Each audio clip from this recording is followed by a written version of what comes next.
दो दीवारों की रसोई। हेमा और जया देवरानी जेठानी है और कांता देवी उनकी सास है। दोनों बहुएं संयुक्त परिवार में साथ साथ रहती हैं और एक ही सांझे चूल्हे में दोनों खाना भी पकाती हैं। बड़ी बहू, आज शाम को खाना मत बनाना, तुम्हारी बुआ जी ने अपने यहाँ दावत में बुलाया है। माँ जी, किस बात की दावत दे रही हैं बुआ जी? अरे बेटा, उन्होंने मकान का रेनोवेशन कराया था ना, बस वही काम पूरा हो गया है। कह रही थी ज्यादा बड़ा फंक्शन नहीं करेंगे, बस घर के कुछ लोगों को बुला रहे हैं। शाम के समय दोनों बहुएं अच्छे से तैयार होकर बुआ जी के यहाँ डिनर के लिए निकल जाती है। बुआ जी के यहाँ पहुंचकर, हेमा देख तो सही, कितना जबरदस्त इंटीरियर करवाया है बुआ जी ने। हॉल के साथ अटैच किचन और वो भी ओपन, सच्ची मजा ही आ गया। बिल्कुल ठीक कह रही हो भाभी आप। ओपन किचन करवाने से बुआ जी के घर का तो बिल्कुल लुक ही चेंज हो गया। लगता ही नहीं कि ये वही मकान है। काश हमारा भी ऐसा ही सुंदर सा ओपन किचन होता तो मजा ही आ जाता। क्या बात है हेमा और जया, बड़ी खुसुर पुसुर चल रही है दोनों देवरानी जेठानी में। मकान पसंद नहीं आया क्या? अरे बुआ जी, आपका घर तो हम दोनों को बहुत पसंद आया है और हम दोनों अभी यही बातें कर रहे थे कि बुआ जी का किचन बिल्कुल हटके लग रहा है। ऐसा ओपन किचन बनवाने का मेरा भी बड़ा मन कर रहा है। देखो बेटा, मेरी सलाह मानो, ऐसा ओपन किचन तुम लोग मत ही बनवाना, तुम्हारा गुजारा नहीं हो पाएगा। ओपन किचन तुम्हारे जैसे परिवार के लिए नहीं होती है। हमारा क्या है, हमारे यहाँ तो किसी बहू को आना नहीं। 2 बेटियां थी, दोनों की शादी हो गई। हम दोनों बूढ़े बूढ़ियां हैं और खाना बनाने के लिए चंदू है, इसलिए हमारी ओपन किचन के साथ निभ जाती है। तुम जो भी करना सोच समझ कर करना।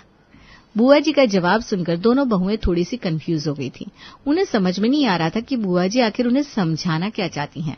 फिलहाल वो बुआ जी के घर पार्टी में आए हुए थे, इसलिए इस समय कुछ भी कहना दोनों बहुओं को ठीक नहीं लगा।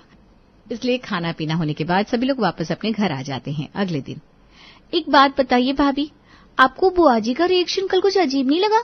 हम दोनों ने बुआ जी के किचन की इतनी तारीफ की और बदले में बुआ जी ने हमसे क्या कहा? हम ऐसा किचन अपने घर में कभी ना बनवाएं, क्योंकि ऐसा किचन हमारे जैसे लोगों के लिए नहीं होता। अरे उनका कहने का मतलब क्या था? खुद को बहुत हाई फाई समझने लगी है क्या वो? छोटी, तेरी बात ना एकदम सही है। सही बताओ तो बुआ जी की वो बात मेरे मन में भी कांटे की तरह चुभ गई थी। अरे भाई, ऐसे कौन मुंह पर बेइज्जती करता है?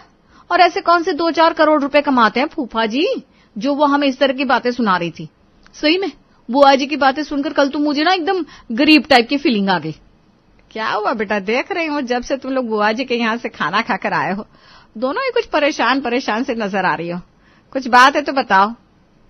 अब आपको क्या बताएं माँ जी, हम कुछ कहेंगे तो आपको लगेगा हम रिश्तेदारी में जाकर कमियां निकालते हैं। आप तो बस इतना समझ लीजिए कि अब हम लोगों का गुजारा ना इस किचन में नहीं हो पाएगा। हम लोगों को भी अपने घर में वो 2 दीवारों वाली रसोई चाहिए। अब यह क्या नहीं भला है बहू, ये 2 दीवारों वाली रसोई क्या होता है? आप समझी नहीं माँ जी, भाभी के कहने का मतलब है हमें भी अपने घर के लिए ओपन किचन बनवाना है। आपने देखा नहीं बुआ जी का ओपन किचन कितना अच्छा लग रहा था? पूरे मकान का लुक ही चेंज हो गया उनके किचन की वजह से।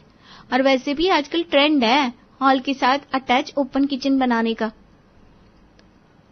सास कांता किचन बनवाने के लिए तैयार तो नहीं थी, लेकिन बहुओं की जिद को देखते हुए इनकार करने का उसे कोई रास्ता समझ में भी नहीं आ रहा था।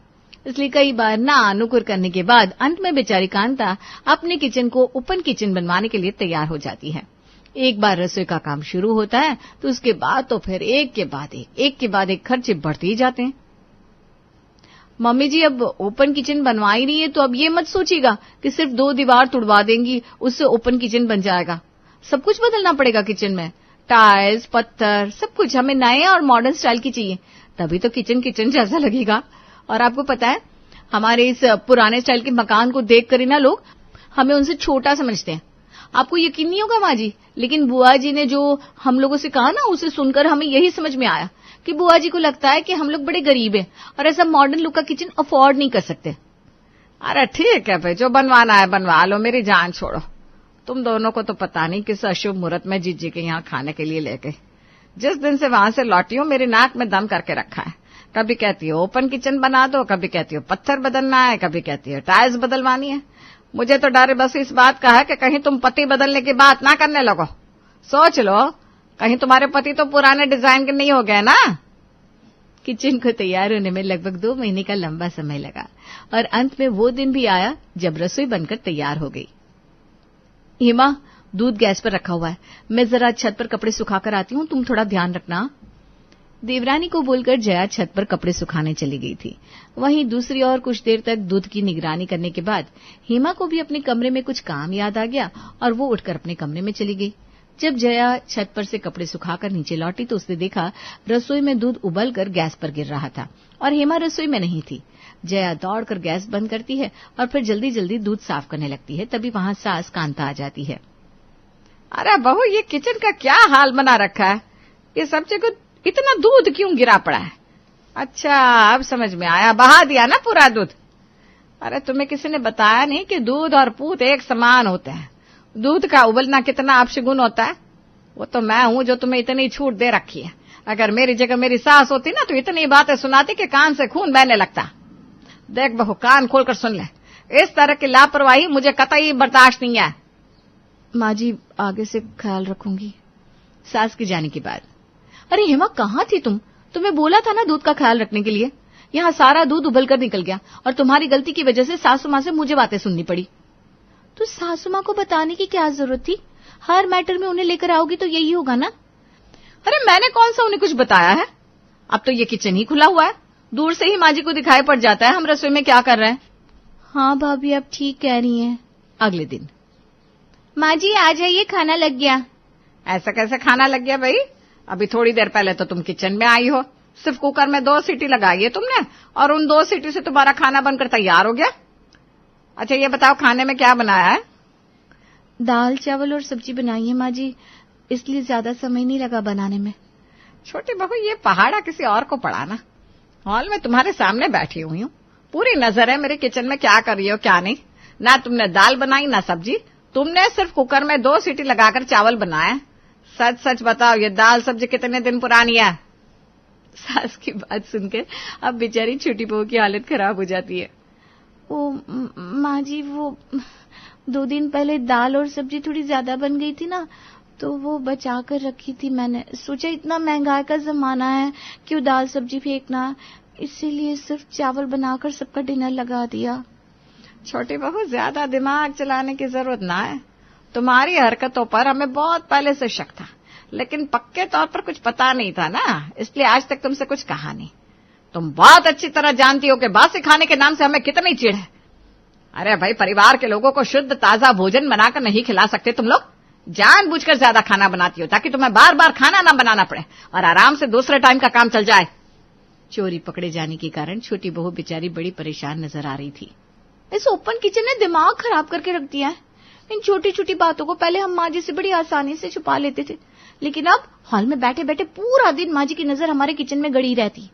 पहले तो माँ जी रसोई की तरफ आती थी तो हम अलर्ट हो जाते थे, लेकिन अब तो उन्हें रसोई तक आने की भी जरूरत नहीं है। हॉल में बैठे बैठे उन्हें सब पता चल जाता है कि रसोई में क्या चल रहा है। अगले दिन, जया एक बात बताओ, इतने साल हो गए तुम्हारी शादी को, ऐसा तो नहीं है कि तुम नई नई शादी करके घर में आई हो? क्या हो गया माँ जी, इतनी नाराज क्यों नजर आ रही हैं?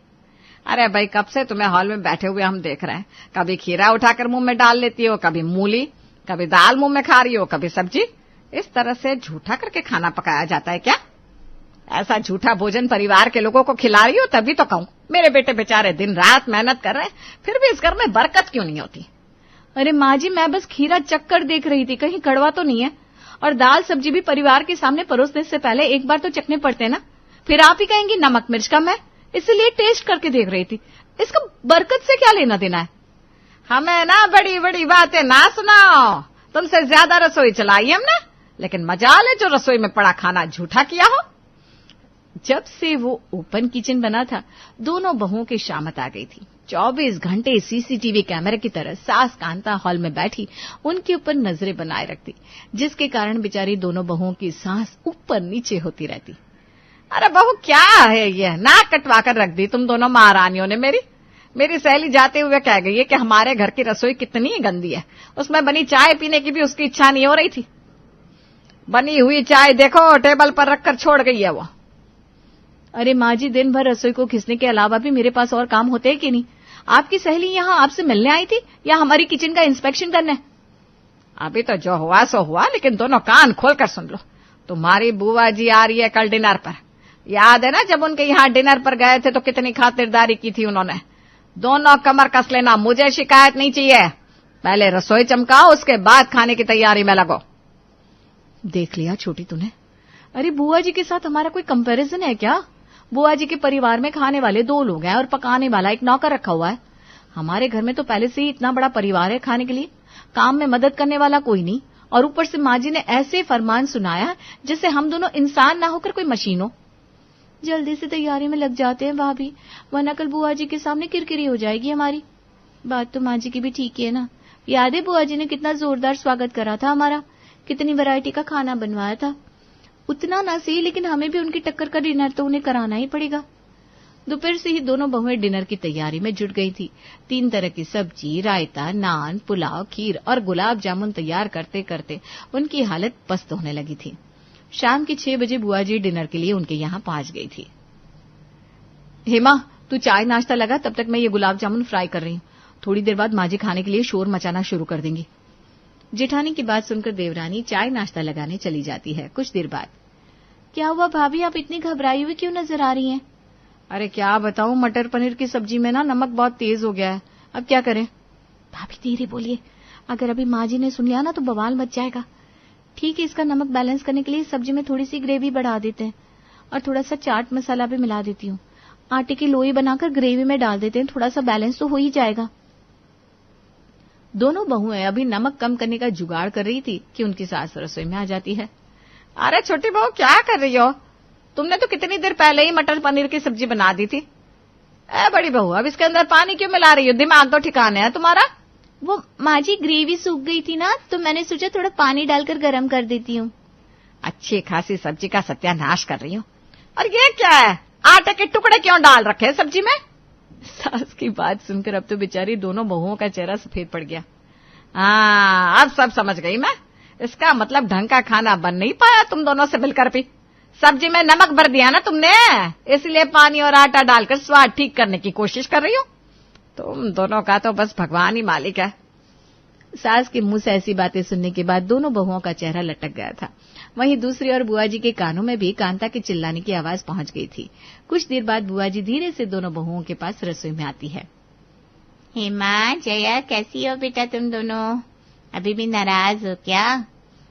बुआ जी, हम आपसे नाराज क्यों होंगे? आप ऐसी बातें क्यों कर रही हैं? तुम्हें क्या लगता है बेटा, मैं तुम्हारी बातों का मतलब नहीं समझी थी? मैं जानती हूँ, जब मैंने तुम्हें ओपन किचन बनाने के लिए मना किया था तो तुम दोनों को मेरी बात काफी बुरी लगी थी। उस दिन जो बात तुम नहीं समझ पाई थी, उम्मीद है तुम्हें वो बात अब समझ में आ गई होगी। बेटा, मैंने तुम्हें तब भी यही कहा था, आज मैं फिर से समझाऊंगी। मेरे घर में कोई बहू नहीं है और मेरी सास भी नहीं है जो मुझे बात बात पर रोक टोक करे। खाना हमारे यहाँ पर कुक बनाता है, जिसके काम में मैं बिल्कुल भी इंटरफेयर नहीं करती। इसलिए हमारे घर में ओपन किचन रखने से कोई समस्या नहीं आ रही। लेकिन तुम्हें तो तुम्हारी सास के साथ रहना होता है ना। बड़ा परिवार है, घर में काम भी ज्यादा है, और जब काम ज्यादा होता है तो जल्दबाजी में कुछ न कुछ गलतियां तो हो ही जाती है। अभी तक किचन में सिर्फ तुम दोनों रहती थी। कोई गलती हो जाए तो उसे सबको बताने के बजाय चुपचाप उसको छुपाकर अपना काम करती रहती थी। लेकिन अब तुम्हारा किचन खुला हुआ है, तुम बताओ ना बताओ, तुम्हारी सास को सारी बातें पता लग जाती है। क्यों, ठीक कहा ना? आपकी बात बिल्कुल ठीक है बुआ जी, यही तो हो रहा है पिछले कुछ महीनों से हमारे साथ।